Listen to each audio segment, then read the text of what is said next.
IPL season first half లో table toppers కానీ ఇప్పుడు ప్లే ఆఫ్స్ కు అర్హత సాధించాల్సిన కీలక దశలో వరుసగా 5వ ఓటమి మూటగట్టుకుని అప్రతిష్ట పాలైంది. ఆ జట్టు మరేదో కాదు, పంజాబ్ కింగ్స్.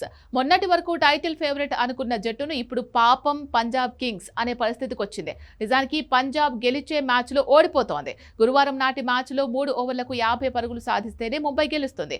అలాంటి దశలో పంజాబ్ బౌలింగ్ తేలిపోయింది. ఒక బంతి మిగిలుండగానే తిలక్ వర్మ, విల్ జాక్స్ ముంబైని విజయ తీరాలకు చేర్చారు. ఈ మ్యాచ్ లో పంజాబ్ ఓటమిపై తీవ్ర విమర్శలు వ్యక్తమవుతున్నాయి. మ్యాచ్ ముగిశాక Punjab head coach Ricky Ponting, co owner Preeti Zinta మధ్య హాట్ డిస్కషన్స్ నడిచింది. బౌలింగ్ విభాగం వైఫల్యం గురించే ఇద్దరి మధ్య ప్రధానంగా చర్చ జరిగింది. ఇద్దరి ముఖాల్లో తీవ్ర అసహనం స్పష్టంగా కనిపించింది. రిక్కీ పాంటింగ్ అసహనం, ప్రీతి జింతా అసంతృప్తికి సంబంధించిన ఫోటోలు, వీడియోలు సోషల్ మీడియాలో వైరల్ గా మారాయి. ఒక్క ఓవర్లో 15 కొట్టాల్సిన సమయంలో కూడా ముంబై బ్యాటర్లను కట్టడి చేయడంలో పంజాబ్ బౌలింగ్ విఫలమైంది. 20వ ఓవర్లో 3 సిక్సులు బాదేశారంటే Punjab bowler Xavier Bartlett bowling ఎంత పేలవంగా సాగిందో అర్థం చేసుకోవచ్చు. 33 బంతుల్లో 6 సిక్సులు, 6 ఫోర్లతో 75 పరుగులు చేసి నాట్అవుట్ గా నిలిచిన ముంబై బ్యాటర్ తిలక్ వర్మను పంజాబ్ బౌలర్లు ఏ దశలోనూ కట్టడి చేయలేకపోయారు.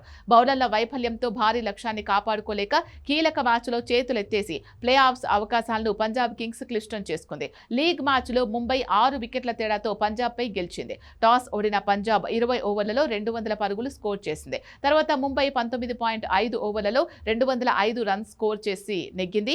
అంతకు ముందు కూడా 2 మ్యాచ్ల్లో చెత్త ఫీల్డింగ్ తో ఓడిపోయింది. అసలు ఈ సీజన్ లో పంజాబ్ ప్లేయర్స్ వదిలేసిన క్యాచ్లు మరే జట్టు జార విడచలేదు. దీంతో బౌలింగ్ మాత్రమే కాదు, ఫీల్డింగ్ కూడా మెరుగైతేనే పంజాబ్ కింగ్స్ ప్లే ఆఫ్స్ కు చేరుకునే అవకాశం ఉంది.